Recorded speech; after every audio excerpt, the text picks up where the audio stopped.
नमोस्तु रामाय सलक्ष्मणाय देव्यै च तस्यै जनकात्मजायै नमोस्तु रुद्रेन्द्रयमानिलेभ्यो नमोस्तु चन्द्रार्कमरुद्गणेभ्यः ओम नमः परमहंसास्वादितचरणकमलचिन्मकरन्दाय भक्तजनमानसनिवासाय श्रीरामचन्द्राय विश्वसर्गविसर्गादिनवलक्षणलक्षितम् श्रीकृष्णाक्षं परं धाम जगद्धाम नमामि तत् नारायणं नमस्कृत्य नरं चैव नरोत्तमं देवीं सरस्वतीं व्यासं ततो जयमुदीरयेत गुरुर्ब्रह्मा गुरुर्विष्णुर्गुरुर्देवो महेश्वरः गुरु साक्षात् परब्रह्म तस्मै श्रीगुरवे नमः। अखंडमंडलाकारं व्याप्तं येन चराचरं तत्पदं दर्शितं येन तस्मै श्री गुरवे नमः। तस्मै श्री गुरवे नमः। श्री राम जय राम जय जय राम। श्री राम जय राम जय जय राम। श्री राम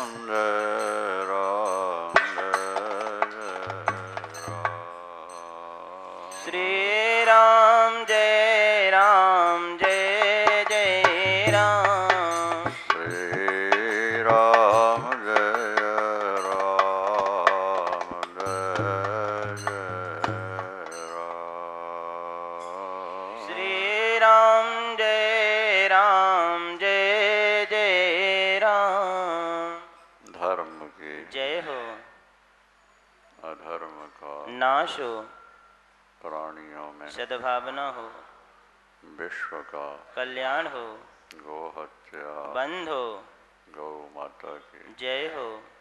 ब्रह्मलीन धर्म सम्राट स्वामी श्री कृपात्री जी महाराज की जय हो। हर हर महादेव। शिवा के बिहारी लाल की जय। पूज्य सद्गुरुदेव भगवान की जय। कृष्णं वंदे जगद्गुरुम। गुरु से ही ज्ञान प्राप्त होता है, बिना गुरु के ज्ञान नहीं मिलेगा। गुरु बिन होय कि ज्ञान, और ज्ञान की होय विराग बिन।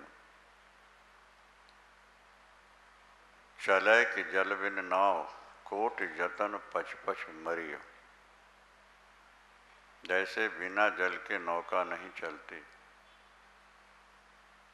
जैसे बिना तेल के दीपक नहीं जलता, इसी तरह गुरु के बिना ज्ञान नहीं होता।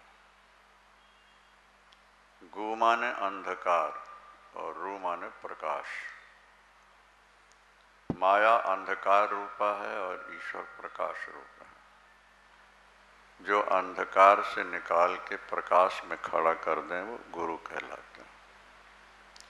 गुरु के ऋण से कोई उरण नहीं हो सकता है, और गुरु का ज्ञान उसी के अंदर ठहरता है जो अत्यंत श्रद्धावान होता है। अनेक बार कहा जा चुका है कि सिंघनी का दूध सोने के पात्र में ही ठहरता है, दूसरे किसी पात्र में डालोगे बाहर निकल जाता। तो जैसे सिंघनी का दूध केवल स्वर्ण पात्र में ही रहता है, इसी तरह गुरु का ज्ञान किसी श्रद्धावान शिष्य के अंदर ही ठहरता है, तो बाहर निकल जाता। श्रद्धावान लभते ज्ञानो, गीता में कहा गया श्रद्धावान लभते ज्ञानम। श्रद्धावान को ही ज्ञान प्राप्त होता है। श्रद्धया सत्य माप्यते, श्रद्धा से ही सत्य का साक्षात्कार होता है, और श्रद्धा से ही भक्ति प्राप्त होती है। इसलिए श्रद्धा किसे कहते हैं? बोले शास्त्र और गुरु के वचनों में प्रत्यक्षवत विश्वास का हो जाना, इसी का नाम श्रद्धा। गुरु और शास्त्र के वचनों प्रत्यक्षवत विश्वास हो जाता। शास्त्रों में कुछ ऐसी बातें लिखी हैं जो हमारी बुद्धि में नहीं आती, लेकिन फिर भी उनको मानना चाहिए। आज से 200 वर्ष पहले अगर ये कहा जाता कि हर कमरे में सारी दुनिया दिखेगी, हर व्यक्ति एक जगह बैठकर सारी दुनिया से बात कर सकेगा, कोई मानता उसे? आज सभी मान रहे हैं। इसी तरह शास्त्र की जो बातें हैं वो हमारी बुद्धि में भले न बैठे, पर गुरु के मुख से निकल जाए, उसे प्रत्यक्ष की तरह मान लेना, इसका नाम श्रद्धा होता है। और श्रद्धावान व्यक्ति को ही ज्ञान प्राप्त। इसलिए ध्यान देंगे आप, भगवान कृष्ण अर्जुन के साले बने, सखा बने, ड्राइवर बने, लेकिन गुरु तब तक नहीं बने जब तक अर्जुन स्वयं चरणों में नहीं गिर गया, ये कहते हुए कि शिष्यस्ते हम, मैं आपका साधिमाम त्वं प्रपन्नम। जैसे पिता पुत्र से योग्य संपत्ति नहीं छुपाता, इसी तरह अत्यंत श्रद्धावान शिष्य से भी गुरु अपना ज्ञान नहीं छुपाता है। अत्यंत श्रद्धावान व्यक्ति को ही ज्ञान दिया जाता है। तो जब अर्जुन ने ये कह दिया कि शिष्यस्ते हम, मैं आपका शिष्य हूँ, साधि माने शिक्षय, माने शिक्षा दीजिए, माम शिक्षय त्वाम प्रपन्नम, प्रपन्न शरणागति को कहते हैं, मैं आपकी शरण में आ गया हूँ, आप मुझे शिक्षा दीजिए, मैं आपका शिष्य हूँ। कहते हैं पिता का पुत्र से जितना प्यार होता है, शिष्य का योग, गुरु का योग शिष्य से भी उतना ही प्यार होता है। जिस शिष्य में श्रद्धा होती है, गुरु उनको पुत्रवती मानता है। गुरु गोविंद सिंह जी महाराज के 4 पुत्र थे, 2 युद्ध में मारे गए, 2 सरहद में दीवालों में चुना दिए। शोक संवेदना प्रकट करने के लिए जब कुछ लोग उनके पास पहुंचे, 4 के चारों धर्म के लिए शरीर छोड़ चुके, तो गुरु गोविंद सिंह जी महाराज मुस्कुरा के कहते हैं, 4 मुए तो क्या हुआ, जीवत कई हजार। 4 मुए तो क्या हुआ, जीवत कई है। मेरे 4 पुत्र मरे, इसका दुख क्या है? क्योंकि शिष्य भी तो पुत्र हैं और कई हजार हैं, दुख की क्या बात है? बेटे तो धर्म के लिए बलिदान हुए, दुख नहीं। शिष्य भी पुत्र की तरह होते हैं। साधिमाम त्वं प्रपन्नम, मुझे शिक्षा दीजिए, मैं आपके शरण में आ गया हूँ। तब भगवान ने गीता का उपदेश प्रारंभ किया है। गीता के दूसरे अध्याय का 7वां श्लोक है, जहाँ अर्जुन भगवान की शरण में आता है, और 11वां श्लोक है जहाँ से उपदेश प्रारंभ होता है। गीता के दूसरे अध्याय का 11वां श्लोक उपदेश प्रारंभ होता है। हाँ, अर्जुन शिष्य तो बन गया, लेकिन एक बात और उसने कह दी, एक तो मेरी विजय होगी कि नहीं इसका कोई निश्चय नहीं है, और मृत्युलोक तो क्या, स्वर्ग का राज्य पाकर भी मेरी इंद्रियों को सुखाने वाला जो शोक है, टेंशन है, वो खत्म नहीं होगा। मैं इस क्रूर कर्म में प्रवृत्त नहीं होगा। न योत्सिति गोविंदो, मैं युद्ध नहीं करूं। तो भगवान मुस्कुराने लगे। बन गया है शिष्य और कहता है युद्ध नहीं करूं। युद्ध नहीं करूंगा, ये तो अपनी इच्छा हुई ना। अंत में गीता सुन के कहता है करिष्ये वचनम तब, मैं आपकी आज्ञा का पालन करूंगा। पालन। शिष्य वही जो सीखे, गुरु वही जो अंधकार से निकाल के प्रकाश में खड़ा करे, और शिष्य वह जो गुरु से सीखे। शिष्य ही सिख कहलाते ना आजकल, सिख। गुरु और सिख ना, गुरु और शिष्य, तो शिष्य को सिख कर दिया। वही शिष्य है जो गुरु से सीखता है। 11वें श्लोक से भगवान ने गीता प्रारंभ की है। जैसा हमने आपसे कहा कि गीता 2-3 दिन का विषय नहीं है, समय सुयोग बने, हफ्ते 2 हफ्ते व्याख्या चले तो कुछ भाव समझ में आएगा। उपदेश का पहला श्लोक यही है, अशोच्या नन्व शोचस्त्वम प्रज्ञावादाश्च भास से गताशून अगताशूंश्च नानुशोचन्ति पंडिता। अर्जुन, तो बातें तो पंडितों जैसी करता है और काम मूर्खों का कर रहा है। क्या? बातों से तो काम नहीं चलेगा, काम भी वैसे होना चाहिए। तू अशोच का सोच करता है, जिसका शोक नहीं करना चाहिए उसका तू शोक कर रहा है और पंडितों जैसी बात कर रहा है। पंडित किसे कहते हैं? पंडा शब्द का अर्थ है संस्कृत में सद असद विवेकिनी बुद्धि या सा पंडित, पंडा यस्मिन् विद्यते सा पंडितः। पंडित शब्द का अर्थ है जिसके अंदर सत और असत को समझने वाली बुद्धि हो, उसका नाम पंडित होता है। सत्य क्या है और असत क्या है? दूध और पानी को अलग अलग करने की क्षमता हंस में होती है। दोनों देखने में एक नजर आते हैं। जब दूध में पानी मिला दिया जाए तो देखने में दोनों, लेकिन एक नहीं होते, हो अलग अलग रहते। एक दिखते हुए भी अलग अलग होते हैं, क्योंकि एक हो जाए तो हंस अलग कैसे करेगा फिर? दिखते एक हैं, रहते दो के दो ही।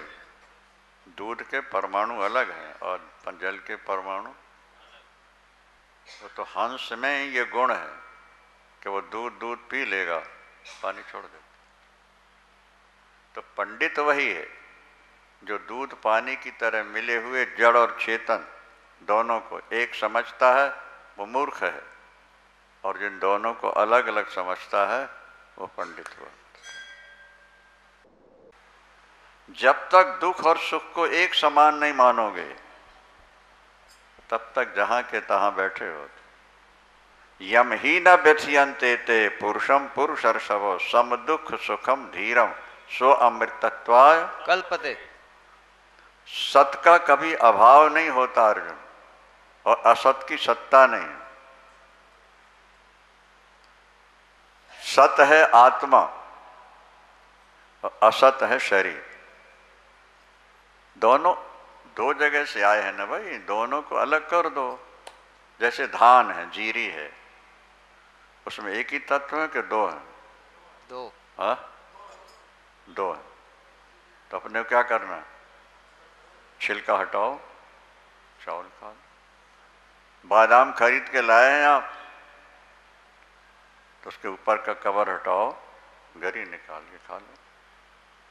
जानवर जो होता है वो तो छिलका सहित खा जाता है।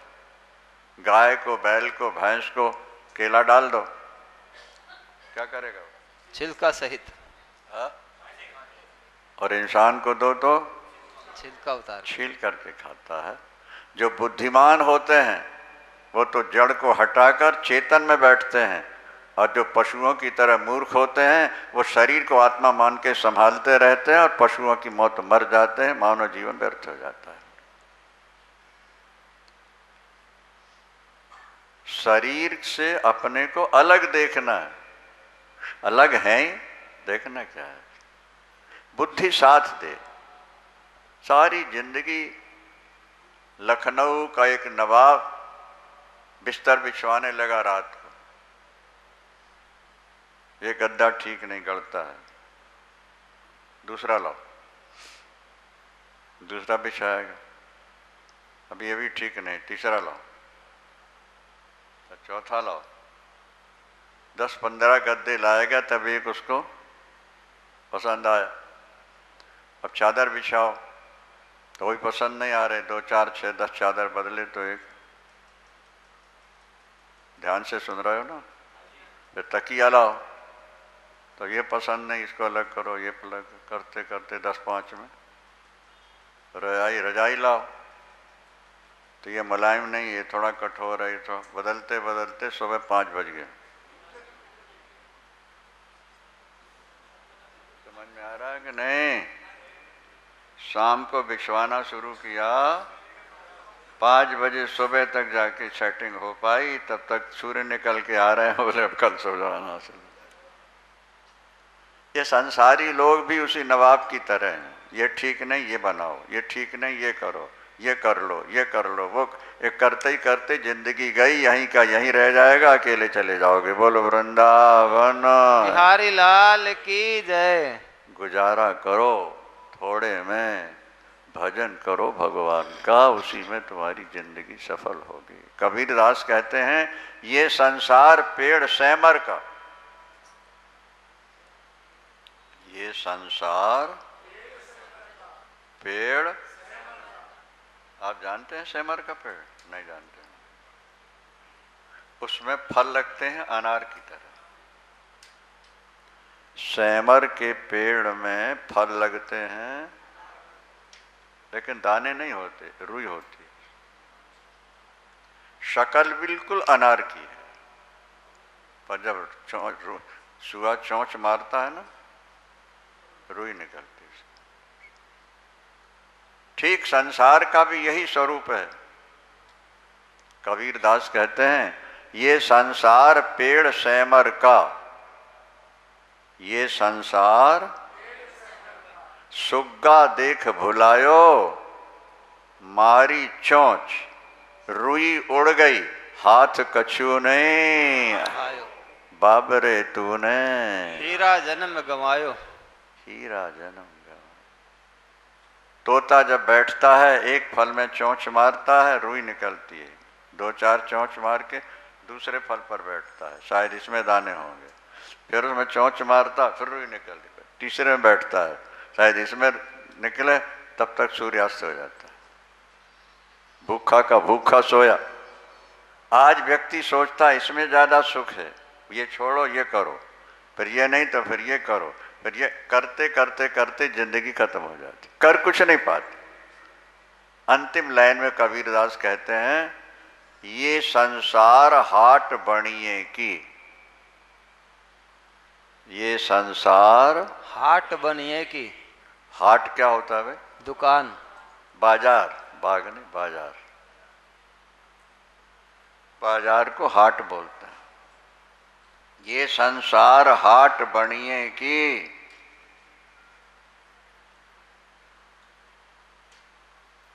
सबको सौदा लायो। एक व्यक्ति वहां रहे, थोड़ा आने से रोकना चाहिए ना। बोलो वृंदावन लाल की जय। ये संसार हाट बनिए की, सबको सौदा लायो, और चातुर माल चौगनो कीनो, मूर्ख मूल गंवायो। चातुर माल चौगनो कीनो, चतुर ने तो चौगना किया और मूर्ख मूल गंवायो, बाबरे तूने हीरा जन्म गंवायो। भजन किया तो चौगना हो गया, और परिवार को संभालते रहे तो मूल गंवा दिया था। सिकंदर के तिजोरी की चाबियां 40 ऊंटों पर लद के चलती थी।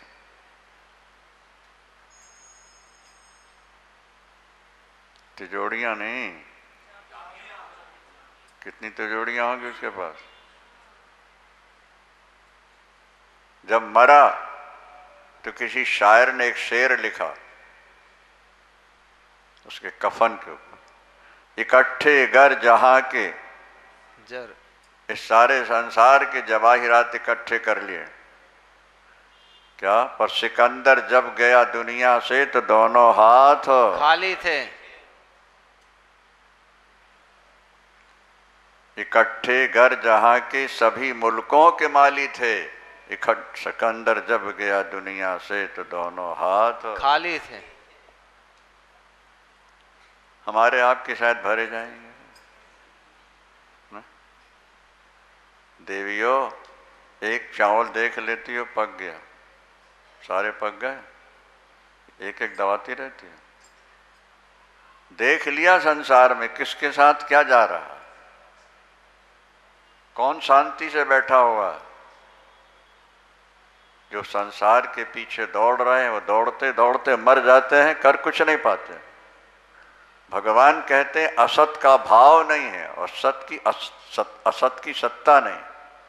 इसे समझ लो, जो असत है, झूठा है, उसकी सत्ता नहीं है, और जो सत है उसका कभी अभाव नहीं। आत्मा जो है अर्जुन, इसका कभी अभाव नहीं होता। ये आत्मा न कभी जन्म लेती है न मरती है। अब ये थोड़ा सा कठिन विषय है और समझना चाहिए, सुनने की कोशिश करनी चाहिए। आत्मा का स्वरूप क्या है, इसे समझने के लिए बहुत सत्संग की आवश्यकता है। जब तक बहुत दिनों तक सत्संग न किया जाए, आत्मा का स्वरूप क्या है समझ में नहीं आता।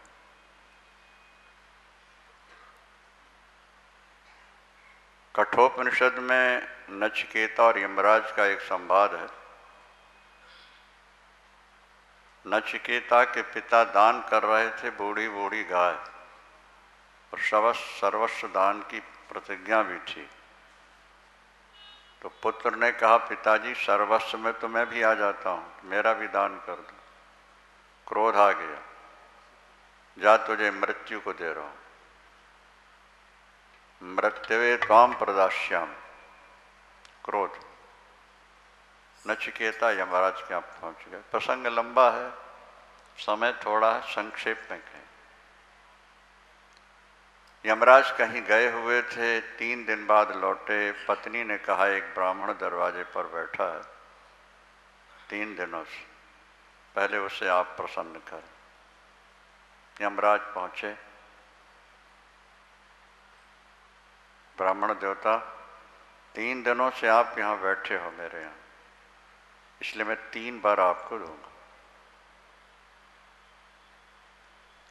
जो चाहिए मांग लो। तो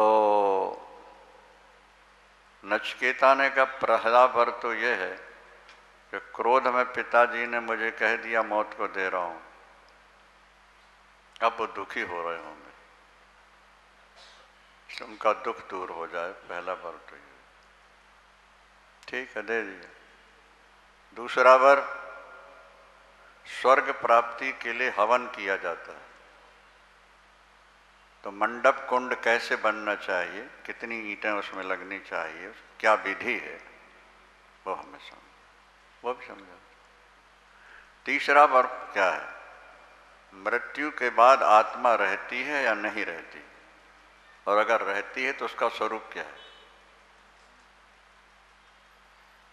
नचिकेता ने तीसरा वर्ण।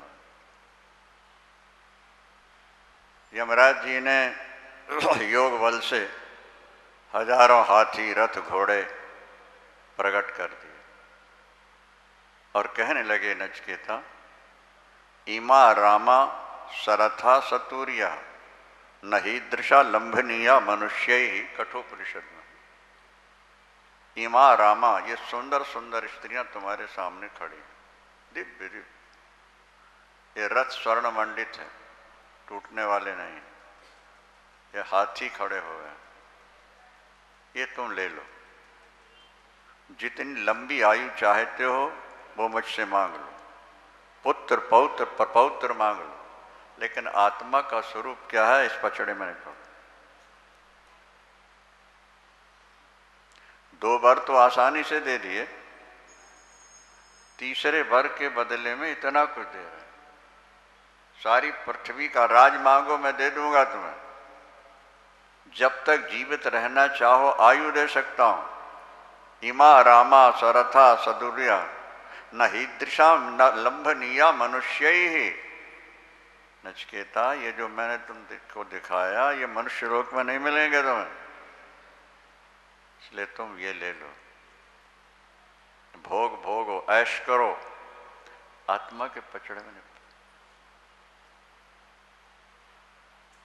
नचिकेता सोचने लगे,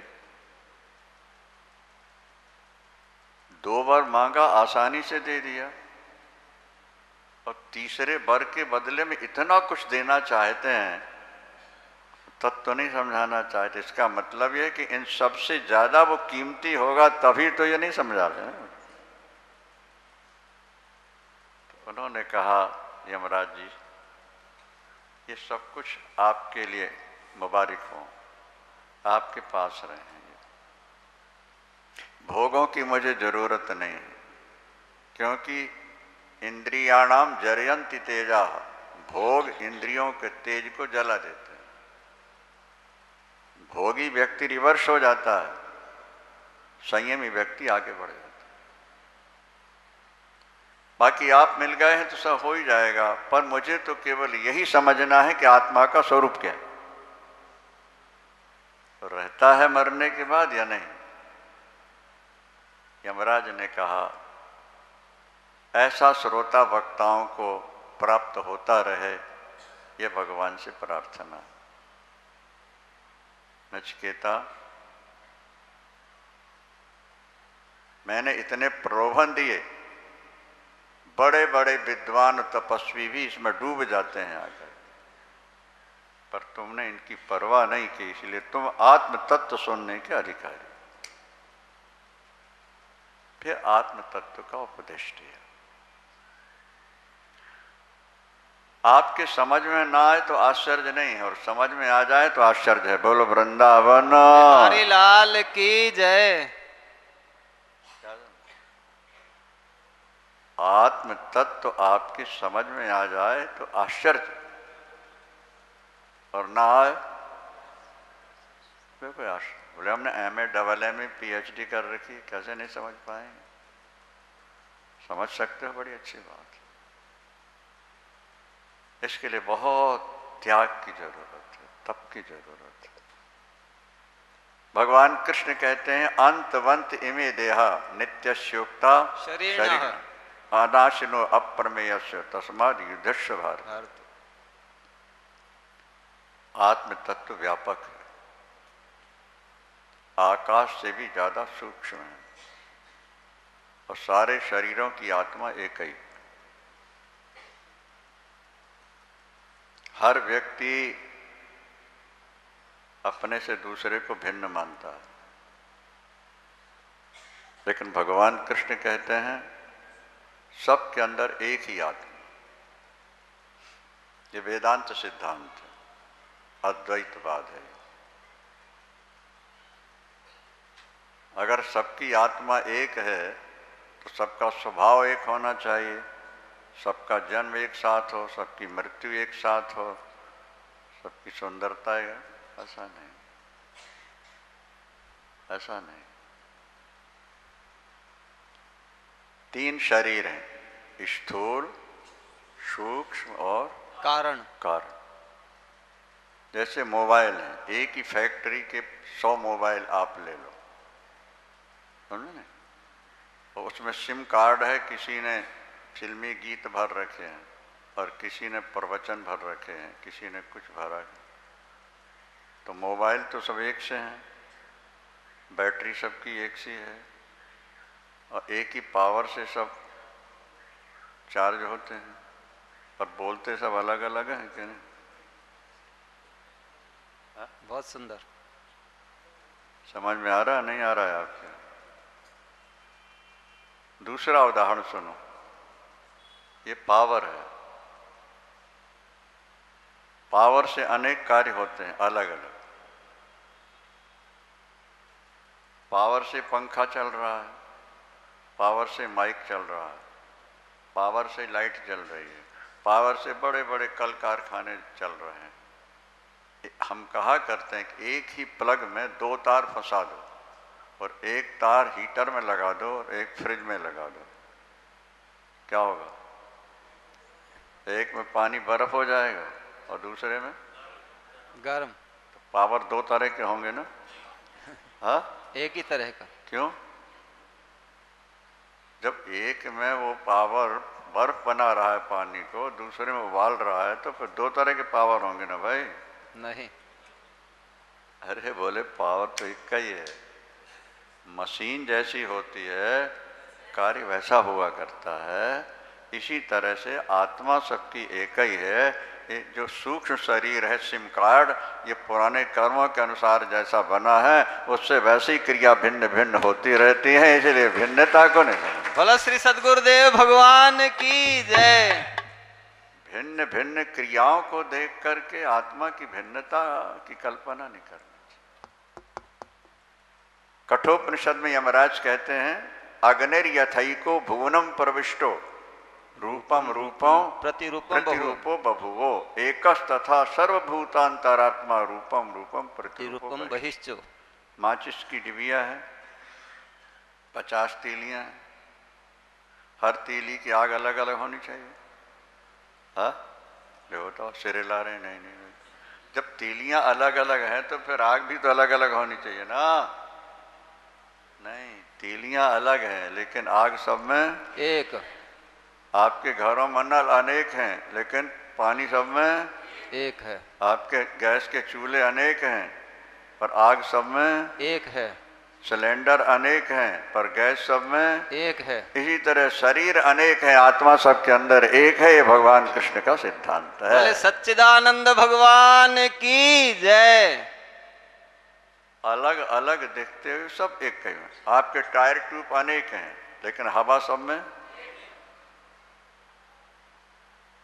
वायुर्यथैको भुवनम प्रविष्टो रूपम रूपम प्रतिरूपो बभूव एकस तथा सर्वभूतांतरात्मा रूपम रूपम प्रतिरूपम बहिश्च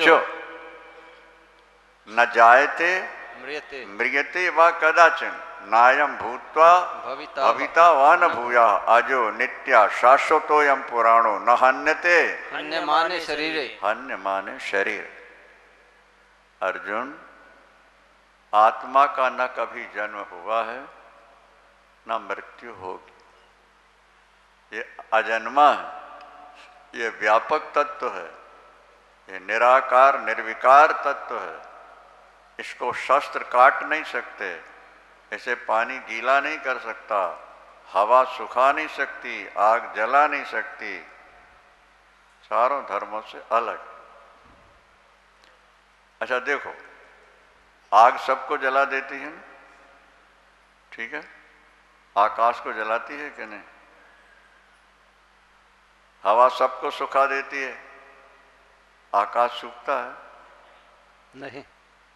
पानी सबको गीला करता है, आकाश गीला हुआ नहीं। बोलो भाई। तलवार से, बम विस्फोट से कितने मरते हैं पर आकाश कहीं फटा मरा नहीं, नहीं। तो आत्मा तो आकाश से भी ज्यादा सूक्ष्म तत्व। गॉड पार्टिकल से सिद्ध किया ना कि परमाणु से भी ज्यादा सूक्ष्म कोई तत्व है जो कण कण में व्यापक है। बोलो सच्चिदानंद भगवान की जय। पानी पानी दो पानी नहीं होंगे, आग आग दो आग नहीं हो सकती, तो चेतन चेतन भी दो चेतन नहीं हो सकती। ये एकात्मवाद है। विवेकानंद ने यही शिकागो में सुनाया था और लोग पागल होकर पीछे दौड़ पड़े थे। आपका अध्यात्मवाद सारी दुनिया में निराला है और इसी आधार पर देश को विश्व गुरु कहा जाता था, जगत गुरु कहा जाता था। भारत के दो ही विशेषण थे, सोने की चिड़िया जगत गुरु और विश्व गुरु। मनु जी मनुस्मृति में लिखते हैं, एतद् देश प्रसूतस्य सकाशाद अग्रजन्मनः स्वंसम चरित्रम शिक्षेरन पृथिव्याम सर्वमानवाः। ए दुनिया के लोगों, भारतवर्ष में पैदा हुए किसी ब्राह्मण से अपने अपने चरित्र की शिक्षा लेना, तुम्हारा कल्याण होगा। आत्मा व्यापक तत्व है। आपकी आत्मा और हमारी आत्मा दो नहीं है, एक ही है। और बीच में सिम कार्ड जो है वो अलग अलग है। और शरीर जो काम कर रहा है वो सिम कार्ड के आधार पर कर रहा है, स्थूल सूक्ष्म और दूसरा सूक्ष्म सूक्ष्म सिम कार्ड की तरह। हमारे पुराने जन्म के कर्मों का लेखा जोखा सब उसमें रहता है, और जैसे हमने कर्म किए वैसे उसमें संस्कार भर गए, वो उसी तरह के काम तुमसे करा रहा है। तुम्हें लगता है सबकी आत्मा अलग अलग है, ऐसा नहीं। भगवान कृष्ण कहते हैं शरीर अलग अलग है, अंतवंत इमे देहा। नित्य अब संस्कृत पढ़े लोग समझ में, इमे और देहा बहुवचन, इमे देहा अंतवंत इमे, और नित्यस्योक्ता शरीरिणः, और जो शरीरों में रहने वाला चेतन तत्व है वो नित्य है, वो व्यापक है। ज्ञानेश्वर महाराज निकल रहे थे, एक पंडित जी उनसे चिढ़ते थे, नाम ज्ञानेश्वर रखा हुआ, उन्होंने अपने भैंसे का नाम भी ज्ञानेश्वर रख लिया था। और जब देखा ज्ञानेश्वर आ रहे हैं तो भैंसे को डंडे मारे एक दो, ज्ञानेश्वर कह के, तो ज्ञानेश्वर वहां गिर पड़े। शिष्यों ने कहा गुरुदेव क्या हुआ? बोले लाठी लगी। किसने मारा? उसने तो भैंसे को मारा हुआ। बोले उसके अंदर भी तो मैं ही रह रहा हूं। ज्ञानेश्वर जी ने कहा उसके अंदर भी मैं ही रह रहा हूं। पंडित ने कहा अगर इसमें भी आप ही रह रहे हो तो वेद मंत्र सुनवाओ। ज्ञानेश्वर जी ने योग बल से भैंसे के मुख से गायत्री मंत्र सुनवा दिया तो पंडित चरणों में गिरे।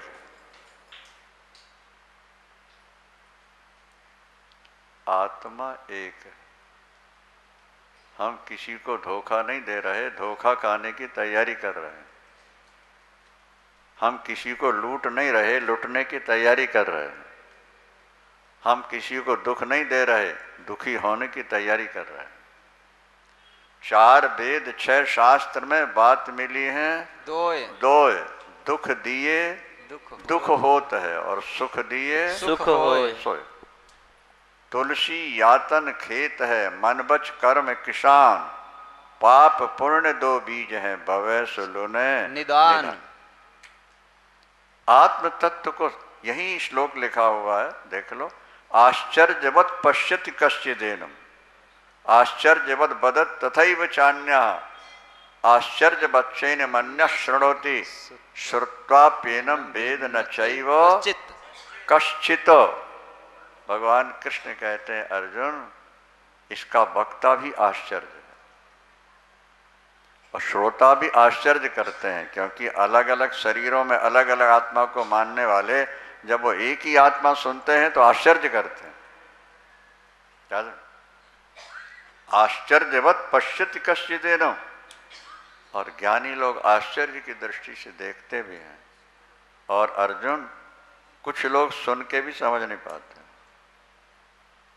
वेद न चैव कश्चित्, बहुत साधना की जरूरत है, भजन की जरूरत है। अभी बुद्धि तो संसार में फंसी पड़ी है, वो आत्म तत्व क्या समझे? जो अभी आविष्कार हुआ है, जिसकी चर्चा सारी दुनिया में है, 40 वर्ष हो गया खोज करते हुए, अरबों अरब रुपया खर्च किया गया है, तब ये समझ में आया है कि वो गॉड पार्टिकल गॉड क्या है। और हम और आप 2 मिनट में समझना चाहते हैं, कठिन है, बहुत समय लगाना पड़ेगा। ये आविष्कार जो है गहरे चिंतन का फल है। एक आविष्कारक अपनी छड़ी ले घूमने गया हुआ, उसके नौकर ने बिस्तर बिछाया, साहब आते होंगे सोएंगे। साहब आए, छड़ी बिस्तर पर डाल दी और स्वयं खड़े हो गए और सारी रात खड़े रहे, सोचते रहे क्या कहाँ मिलाना है, किससे क्या आविष्कार हो सकता है, कहाँ क्या मिलना। सुबह 9 करने का साहब आप सोए नहीं? हाँ, मैं सोया नहीं, मैं तो लेट गया था। बोले आप नहीं लेटे, छड़ी लेटी हुई है, आप तो खड़े के खड़े हुए। बोले मुझे ध्यान ही नहीं। हमारे एक वाचस्पति मिश्र हुए हैं, उनकी कहानी सुनोगे तो आश्चर्य होगा। आप सुना है? सुना दो। वाचस्पति मिश्र, उनको बचपन से विद्या अध्ययन का व्यसन था, पढ़ने का। यहां तक कि जब शादी में जा रहे थे, डोली में बैठे, तब भी उनके हाथ में पुस्तक, और जब लावा फेरे हो रहे थे तब भी पुस्तक थी। और लौट करके घर आए, पुस्तक। पत्नी भी भगवान ने वैसे दे दी। उसने निश्चय किया वापिस मायके नहीं जाऊंगी, इनकी सेवा में जीवन लगाना है। और 35 वर्ष बीत गए और पंडित जी को पता ही नहीं लगा कि मेरी शादी हुई। कितना गहरा चिंतन होगा उनका, जरा सोचो।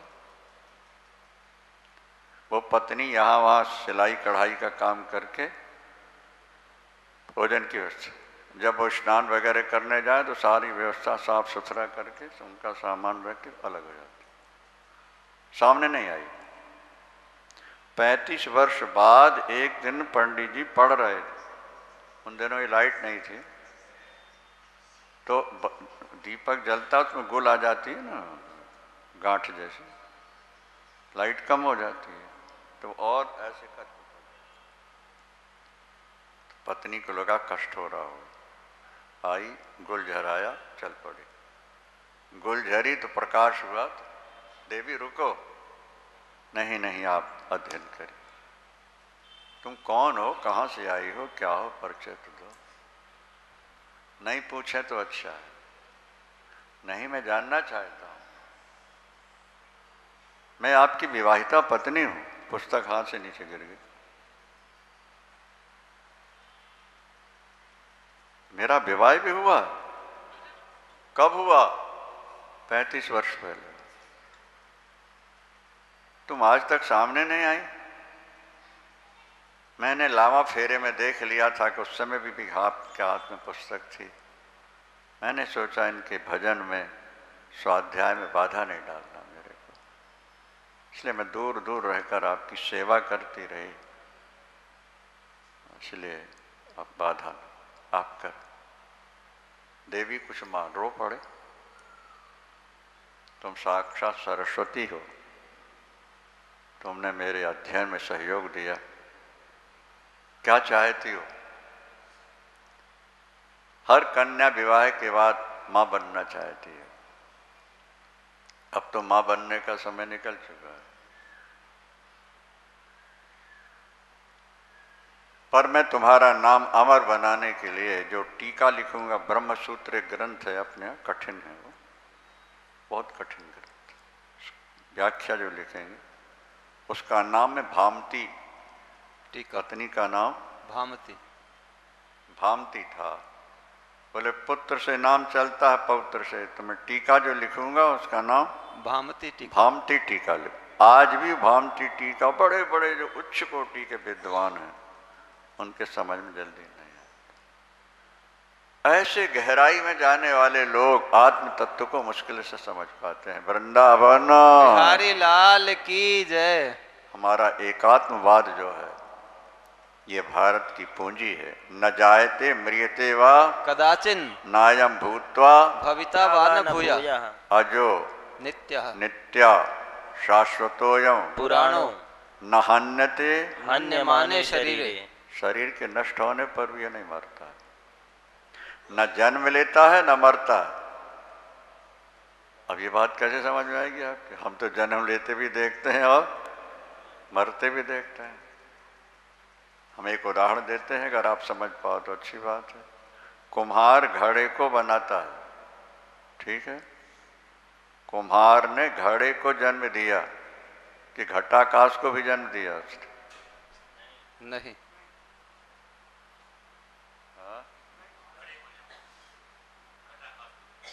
को जन्म दिया। घड़े में जो आकाश है वो तो पहले से था, और फिर घड़ा फूट गया तो घड़ा मर गया कि आकाश भी मर गया?